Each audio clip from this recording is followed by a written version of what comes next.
Hello, ENG 1060, Comp 2. Welcome to Module 4.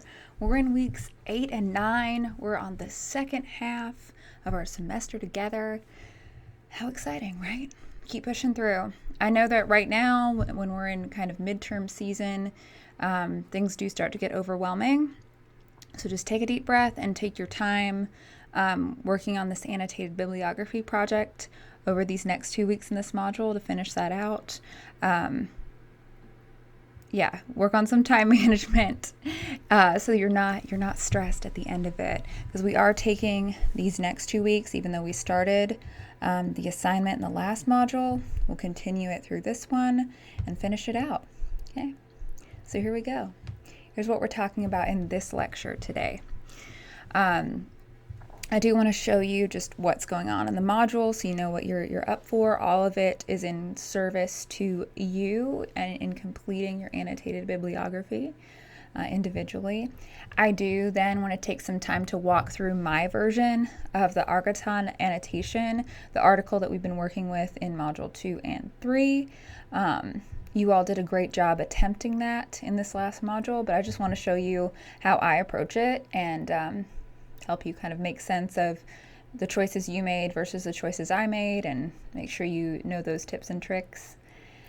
Then I want to make sure I walk through the assignments for this module, just so you know what's coming up, including your discussion and then your peer workshop that is, not just a practice this time with what you're going to do for drafting part of your annotated bibliography. I'll end with reminding you of resources that you have access to for your annotated bibliography, point you at the prompt again. But that's what this module is. It's really kind of a reminder of what you have to support you through the scary annotated bibliography, right? Okay, so here we go. I do want to start off with just showing you the choices that I made with that practice article, right? This one that we've been working with. I'm not saying that mine is 100% right, but I just want to say, this is a way that your instructor, right, goes about completing that annotation for this particular article. So here we go. I want to show you. This is also a good demonstration of MLA formatting for those of you that might still be struggling with what that should look like. Here it is very explicitly for you. So here we go. I'm going to walk through it. It might feel a little boring and slow, but I promise you it's worth your time if this particular annotation feels still strange and unfamiliar to you. So here we go. So with MLA formatting of your document, right, you do have the header information. I do want to say a lot of people get confused and actually try to put it in the header, but what happens then is that it repeats on every page, and we don't want that. We just want it on the first page. So just start your document, right, with your first name and last name, then my last name. You can put Professor Anderson, or you can just put Anderson, okay, but just keep it simple. Then the class, which is ENG 1060 in that formatting, and then the date with day, month, year. You'll notice that the page numbers on this, even on the first page, you put your last name in front of the page number. That's what's gonna go there. And really that just means, I should be demonstrating this for you because I forget that not everyone knows how to do all of this, but this is particularly in Word.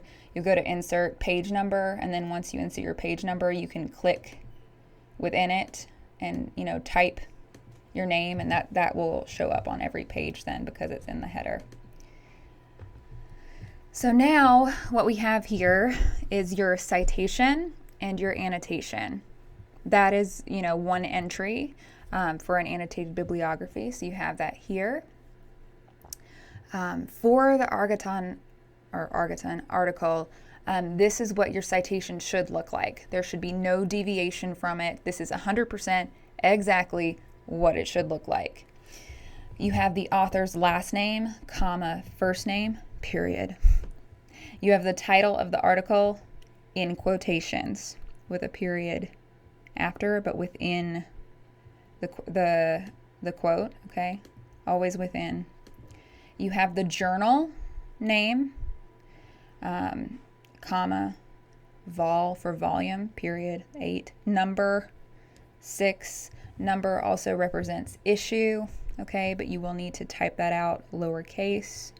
The date of publication, we really only have access to the year most places. In this one, I also found the month, but we'll just use the year to simplify it. But if you have the month as well, that's fine. The pages, pp, okay. The database that it's from, which is why I gave you screenshots of where I accessed it, so you could see that I got it from Wiley Online Library.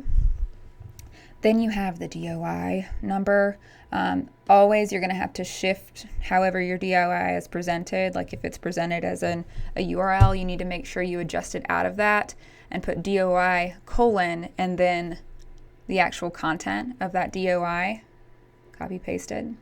And then you have the access date, like the date that you pulled up the article most recently. Almost all of this information can be found on the article itself. I'll show you that. I did give you those screenshots just so you could see what database I got it from. But as you can see on the top of this, it won't look exactly like this for every single academic article that you find. But for a lot of them, they have all of this information for you here. So you've got the journal title here. And then you wouldn't know this if you weren't in practice, so it's totally fine. But the following numbers refer often to the volume and then the issue or the number. So that's where I got 8 and 6 from. And then you've got the year of publication, the page numbers, and then here they give us the convenient little DOI number. All right. And that's just going to take practice in learning where to find some of that information. But really, you can also get it, I'll show you, from those screenshots I gave you of when I actually found it in the database. You'll see, you know, this is where I found it when I looked it up. All that information is also here. Okay, and then you see where you can access it. I chose to pull it up on Wiley, which is why I gave you this second screenshot here. So this is what you're seeing. So a lot of the time you'll see the DOI here, but really you just need this part, which is why we just kind of cut it, okay, and use that. And look, oops, there's a first published date, so really I could go back. I'll show you. Now that we know it's 19 June, we're always revising, right? So what I could do here, even now that I know that date for sure, 19 June. Now it's perfect. Okay, now it's perfect. But that's where I'm getting all that information. You just have to get comfortable looking for it. Okay, but that is exactly what your citation should look like for this particular annotation entry. Now, before I move down to talk through the choices that I made in the annotation, I do want to show you what I've done here in terms of the spacing. I've mentioned this maybe in passing, or I hope that you've seen it in the examples, like the student samples of what your particular formatting should look like. But you have your first line of the citation all the way over to the left margin. But then the rest of it under, like the stuff that goes with it, right, is technically what we call a hanging indent, or it's really just a tab. But sometimes Word documents or any kind of word processing doesn't like it when you consistently tab over. So what you can do, I want to show you here, in Word at least, if you go to, let me see if I can remember off the top of my head. I know if you go to paragraph, but I can't remember how to get there. So let me show you. Hopefully this is entertaining and not totally annoying to you. I do know that we need to go to paragraph. So that's under format. So we go to format, paragraph. And then when you look at special here, you will select that hanging, okay, hanging indent by 0.5. So that's a tab. That's how you'll set your hanging indent for the rest of this particular entry. When you start your next one, like in your own project, you'll make sure that first line is all the way over to the left again. But special, under paragraph, hanging, that's where you'll find that. If you use Google Docs, it's in a similar place, but really all you have to do is Google like hanging indent, Google Docs, hanging indent, pages, whatever you're using, and that's how you'll get this beautiful formatting here. Cool? Cool. Hope it's cool. Okay, so now going through the annotation template. For this particular practice, we only have 4 of the 5 sentences because this doesn't necessarily have anything to do with your research. But when you're doing annotations for your project, you need to make sure that you have all 5 sentences, okay? So these first 4, here are the choices that I made for this particular article. So, first sentence, Associate Professor of Sociology at Framingham State University. That's the credential part. You might be like, how'd you know that? I just Googled him. Okay, Google him, because that's his role, like his highest, it's what he does and where he works, right? So Associate Professor of Sociology at Framingham State University. Boom. Comma. Con Egerton. Comma. In his article, that's the genre, comma. Begin your quotation for the article title, comma, within the quote. I chose to use asserts that because he's doing kind of like a review of existing debates. So I have asserts that. Make sure you have the that there always, okay, because that's going to force you to have a full sentence thereafter. Asserts that, quote, expanding the definition of social justice to move beyond nation-centered discussions, end quote, to encompass global level developments, end quote, can inform various fields of sociological study. Okay, there we go. I took language from the particular article, and because it's very specific to that article, I did put it in quotations to kind of build what I'm saying his main claim here is, which is both kind of presented in the abstract, the intro, and of course in the conclusion, because really what he's doing in this article is setting up these existing debates to be able to, in a sense, make an argument to his discipline that looking at that synthesis can inform the way that we think about sociology, right, on a global scale. So that's what I've said for his main argument. That second sentence I've adjusted to just 2 moves, because you always want to remember that second sentence is not about what is, like, let me find my language. It's not about everything that's going on in the article. It's about what he's doing specifically to support that core argument. So you might feel like you're leaving out a bunch of stuff because you're really just focusing on like the main claim, right? But that's what you're doing. You're focusing in on the heart of it, the main argument, and how that main argument is supported. So here's my second sentence. He develops his claim by identifying the historical roots of the global social justice debate and discussing the specifics of the cosmopolitan and minimalist approaches. That's how he supports his argument, okay, about informing various fields of sociological study, right? It's that particular breakdown. Yeah, there's more going on. Yeah, in the conclusion, it might feel a little bit more specific, but really the conclusion is speaking to that main argument, so we don't need to break down every single move that he's making in the article, just what he's doing to support that main assertion. The third sentence here, Egerton's purpose is to establish a synthesis of existing global social justice debates. Okay, so that's like an inform move, because those basic purpose moves are inform, persuade, entertain. Really, he's just informing us of the existing debates, okay? Purpose is to establish a synthesis of existing GSJ debates in order to, don't forget that, accomplish what, right? So I said in order to promote a global approach in the discipline of sociology. So you could like hope that he's like trying to change the world, but really when we're looking at academia, to be honest, they're just putting out more research to then further more research in their own discipline. Okay, so that's the choice that I made, and really he points that out.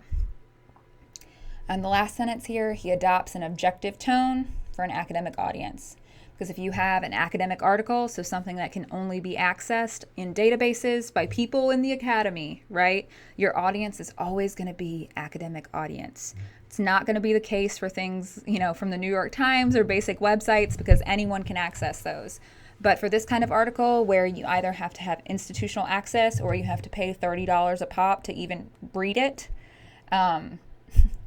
academic audience is what we'll go with, because that includes you, the student, me, the professor, and also any researchers that are in the academy.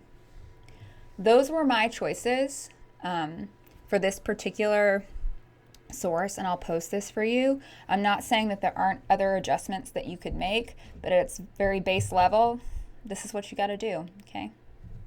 If you have questions about it, let me know. But there it is.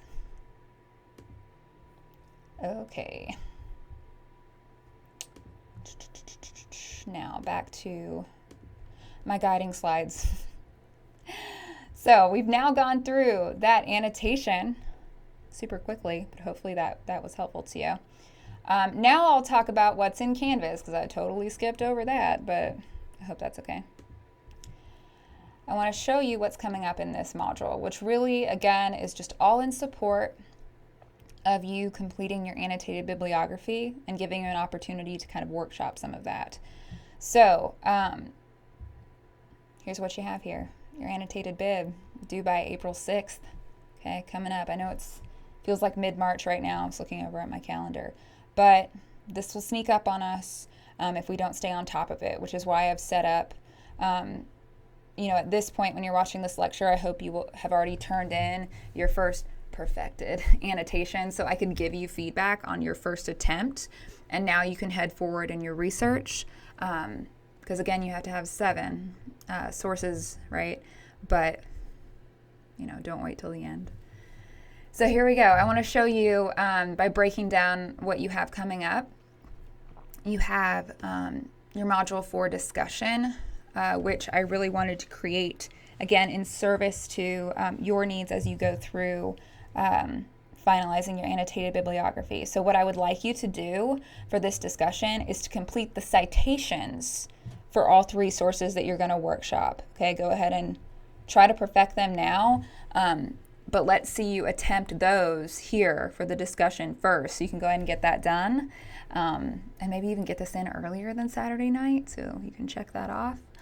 But yeah, so do that. I would love to see you qualify like what source type it is. So I showed you here, the Argonne article citation is an academic article from an online database, and that's the formatting that I used.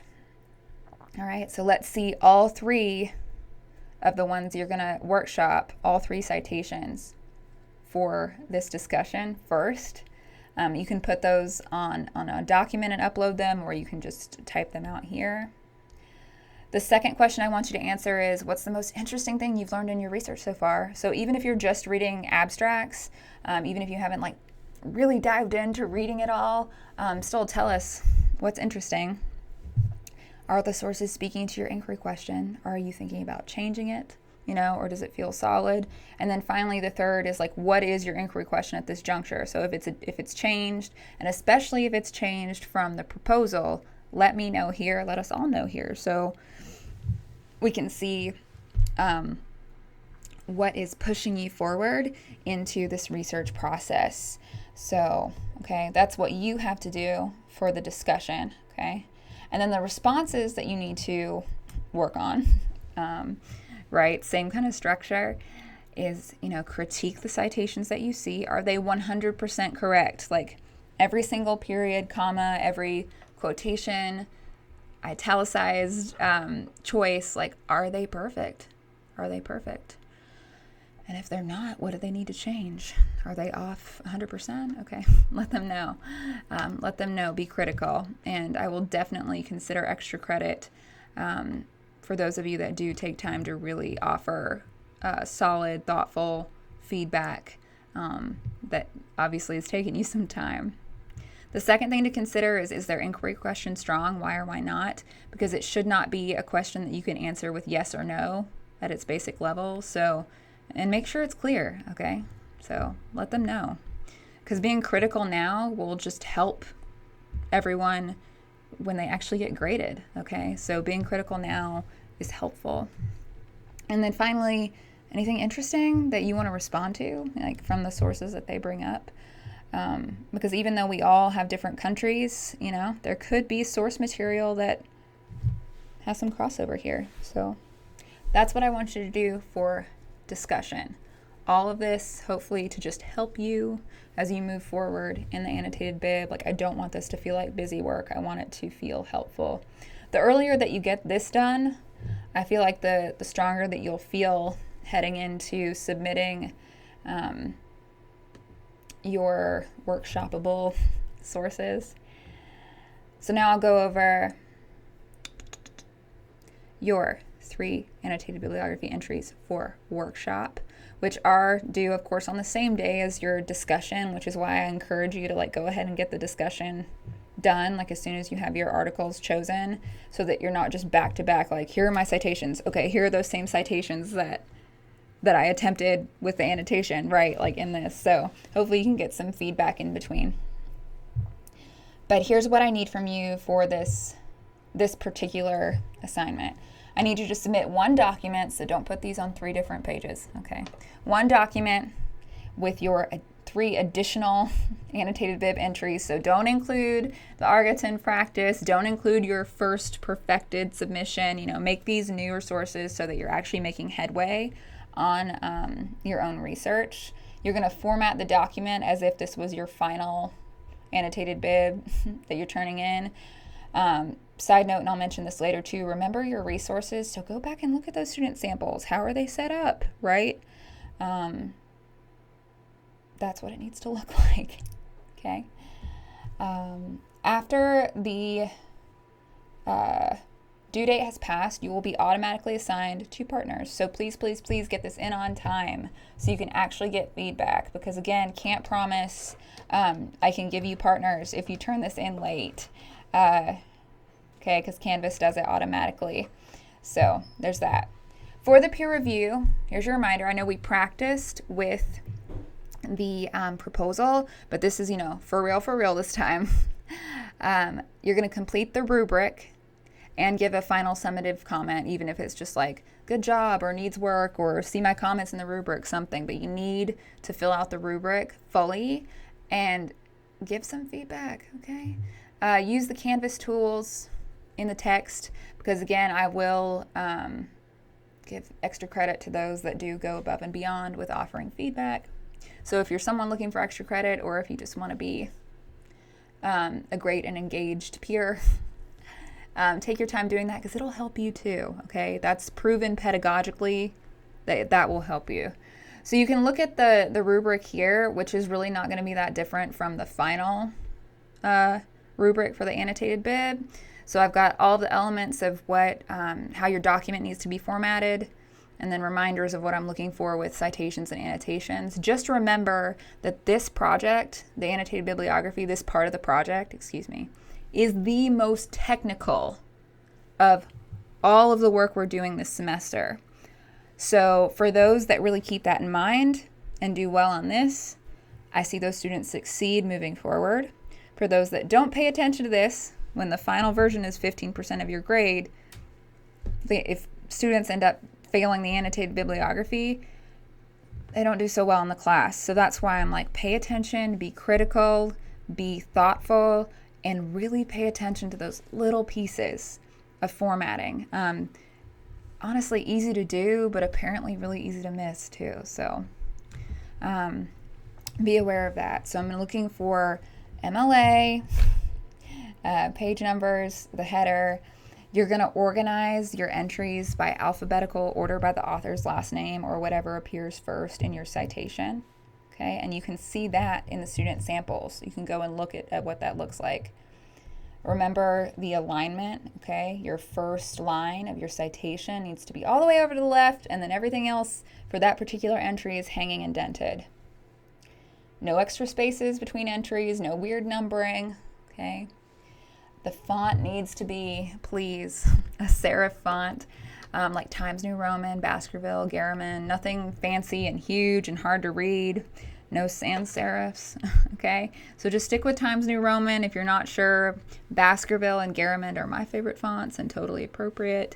But when you get into stuff like American Typewriter, even though it's a serif font family, it's so huge and hard to read. So keep it basic.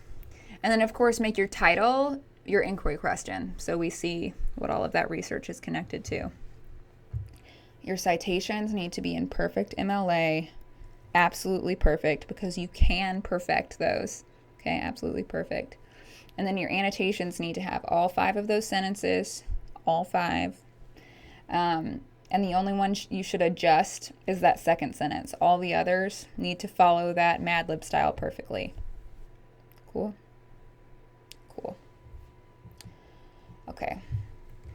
So my final words to you on all of this are just to remember your resources. So that's going to mean like go back to module 3 and look at the stuff in the lecture, okay?